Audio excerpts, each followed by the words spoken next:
আসসালামু আলাইকুম। Microsoft Excel ফুল কোর্সে সবাইকে স্বাগত জানাচ্ছি। আর আজকের ভিডিওটা হচ্ছে 40 নম্বর ক্লাস। 40 নম্বর ক্লাসে আমরা দেখব ইনফরমেশন ফাংশন। ইনফরমেশন ফাংশন দিয়ে আমরা কীভাবে ইনফরমেশন বের করতে পারি, আজকে ভিডিওতে আমরা সেটা দেখব। প্রথমেই দেখতে পাচ্ছেন এখানে আমার কিছু টেক্সট লেখা আছে। আজকে এই কয়েকটা জিনিস আপনাদেরকে দেখাবো, আশা করি আপনাদের ভালো লাগবে। আর এই সবগুলো জিনিস কিন্তু আমরা আজকে ইনফরমেশন যেগুলো দেখব, এই যে ইনফরমেশন, এই যে লেখাগুলো আছে, সবগুলো হচ্ছে সেলের। যে কোনো একটা সেলের ইনফরমেশন আমরা কীভাবে দেখতে পারি, বৃহৎ একটা ডেটার মধ্যে যদি থাকে তখন আমরা কীভাবে দেখতে পারি, আজকে কিন্তু সেই বিষয়টা আমরা দেখব। সো প্রথমে হচ্ছে এইখানে প্রথমে বলে নিই যে এইখানে সিওএল যেটা আছে এটা হচ্ছে কলাম। এইখানে দেখুন 1টা 2টা 3টা 4টা 5টা 6টা 7টা এবং 8টা। সো এই যে কলামটা আছে, এই কলামটাতে যখন আমরা একটা সূত্র প্রয়োগ করি, যেমন ইকুয়াল টু সেল, অর্থাৎ আমরা সেলের কলাম নাম্বার কত সেটা বের করতে চাই, সেই ইনফরমেশনটা বের করতে চাই, এবং সেই জন্য আমরা ইকুয়াল টু সেল দিলাম, তারপর ব্র্যাকেট শুরু করলাম, ফার্স্ট ব্র্যাকেট, তারপর ইনভার্টেড কমা দিলাম, এবং তারপরে সিওএল মানে হচ্ছে কলাম, এবং তারপরে আবার ইনভার্টেড কমা দিয়ে ফার্স্ট ব্র্যাকেটটা শেষ করে আমরা এন্টারে চাপলে এই কলামটার নাম্বার হচ্ছে 8। এই জিনিসটা বা এই ইনফরমেশনটা আমরা জানতে পেরেছি, এই সেলের ইনফরমেশনটা আমরা জানতে পেরেছি। পরেরটা যেটা আছে সেটা হচ্ছে কন্টেন্টস। এখন কন্টেন্টসটা কি, আমরা সেমভাবে ইকুয়াল টু সেল, তারপর ব্র্যাকেট শুরু, তারপর আমরা এইখানে আমাদের ডাবল কোটেশন দিব, ডাবল কোটেশন দিয়ে এখানে লিখবো হচ্ছে CONTENTS কন্টেন্টস, তারপর আবার কোটেশন দিব, কমা দিব, দেওয়ার পরে আমরা কোন সেলের কন্টেন্ট আমরা জানতে চাই। যে কোনো একটা সেল অ্যাড্রেস যদি আমরা দিয়ে দিই, যেমন F5 দিয়ে ব্র্যাকেটটা শেষ করে এন্টার দিলাম, এই যে দেখুন F5-এ এই যে 86 আছে, এই 86 কন্টেন্টসটা আমরা ইনফরমেশনটা জানতে পেরে গেলাম। আচ্ছা, তারপর আছে অ্যাড্রেসটা দেখার আগে আমি এটাকে একটু বড় করে নিচ্ছি, নইলে আবার এটা এখানে ধরবে না, এটাকে সাইড করে দিচ্ছি।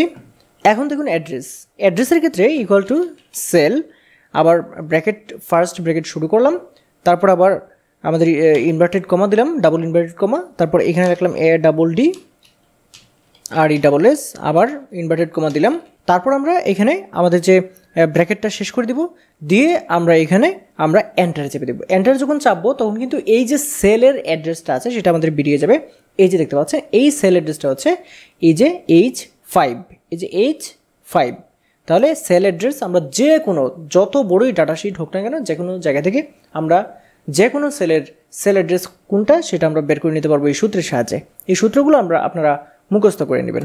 তারপর যেটা আছে ফাইল নেম, সেম জিনিস, ইকুয়াল টু সেল, ব্র্যাকেট শুরু, তারপর আমরা ডাবল ইনভার্টেড কমা দিলাম, তারপর এখানে লিখলাম ফাইল নেম, তারপর আবার ডাবল ইনভার্টেড কমা, তারপর কমা, তারপর আপনি যে কোনো একটা সেল অ্যাড্রেস আপনি দিয়ে দিতে পারেন, দিয়ে এখানে তারপর ব্র্যাকেটটা ক্লোজ করে আপনি এন্টারে চাপ দিবেন।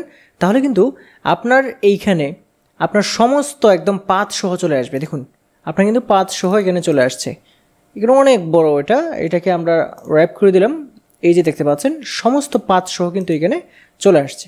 সো এটা কোথায় আছে, একদম মানে সব জায়গায় দেখুন, একদম সমস্ত পাথ সহ আপনার যে ফাইলের নাম আছে সব কিন্তু এখানে চলে আসছে। তারপর আমরা দেখব প্রোটেক্ট, এই জায়গাতেও আমরা এসে ইকুয়াল টু সেল, ব্র্যাকেট শুরু, তারপর ইনভার্টেড কমা, তারপর এখানে প্রোটেক্ট, ইনভার্টেড কমা শেষ, তারপর আবার ব্র্যাকেটটা শেষ করে এন্টার দিব। যদি 1 হয় তাহলে সেল প্রোটেক্টেড, যদি 0 আসে তাহলে আনপ্রোটেক্টেড। 1 এসেছে তার মানে আমার সেলটা প্রোটেক্টেড আছে। তারপর যদি আমরা ইকুয়াল টু এই বের করতে চাই, এই যে দেখতে পাচ্ছেন ইকুয়াল টু সেল, ব্র্যাকেট শুরু, তারপর আমাদের inverted comma, ROW inverted comma শেষ, তারপর হচ্ছে আবার ব্র্যাকেটটা শেষ, এন্টারে চেপে দিলাম। হচ্ছে 8টা, 1টা 2টা 3টা 4টা 5টা 6টা 7টা 8টা, এই যে দেখতে পাচ্ছেন এটা 8 নাম্বার বন্ধুরা, এখন আমরা যেটা দেখবো সেটা হচ্ছে টাইপ হচ্ছে আমি দেখাচ্ছি ইকুয়াল টু সেল, আমরা ব্র্যাকেট শুরু করব, তারপর আমরা আবার এখান থেকে ইনভার্টেড কমা দিব, দিয়ে টাইপ লিখবো, আবার ইনভার্টেড কমাটা দেওয়ার পর কমা দিব, কমা দেওয়ার পরে আমরা যে কোনো একটা সেল অ্যাড্রেস আমরা দিয়ে দিব। যেমন আমি এখানে দিয়ে দিলাম হচ্ছে E10 দিয়ে দিলাম। এখন আমার E10 যে সেলটা আছে সেই সেলে যদি কোনো ধরনের সংখ্যা থেকে থাকে, ভ্যালু থেকে থাকে, তাহলে সেখানে V আসবে, আর যদি B আসে তাহলে সেখানে কোনো ধরনের সংখ্যা বা ভ্যালু নেই। আমরা এখন এন্টারে চাপছি, দেখতে পাচ্ছেন বি এসেছে, বি মানে কোনো ভ্যালু নেই। আর যদি এখানে ভ্যালু থাকতো তাহলে কিন্তু অবশ্যই ভি আসতো। যেমন ই10 এর জায়গায় যদি আমরা এখন 100 বসিয়ে দিই এবং এখানে যদি চাপ দিয়ে দিই, এই যে দেখুন এখানে ভি চলে আসছে, তার মানে এখানে ডেটা আছে। এই টাইপ হচ্ছে এই ফর্মুলা। তারপর আমরা ওয়াইড দেখবো, এটা হচ্ছে সেলের ওয়াইড। সেক্ষেত্রে আমরা এখানে ইকুয়াল টু সেল প্রথম বন্ধনী, তারপর এখান থেকে আমাদের ইনভার্টেড কমা, তারপর হচ্ছে এখানে লিখবো হচ্ছে ওয়াইড, তারপর ইনভার্টেড কমা শেষ, তারপর ব্র্যাকেট শেষ। এবং এখানে আমরা কোন সেলের ওয়াইডটা চাচ্ছি, এই মুহূর্তে যেটা ওয়াইড এখানে এসেছে সেটা হচ্ছে এই সেলের।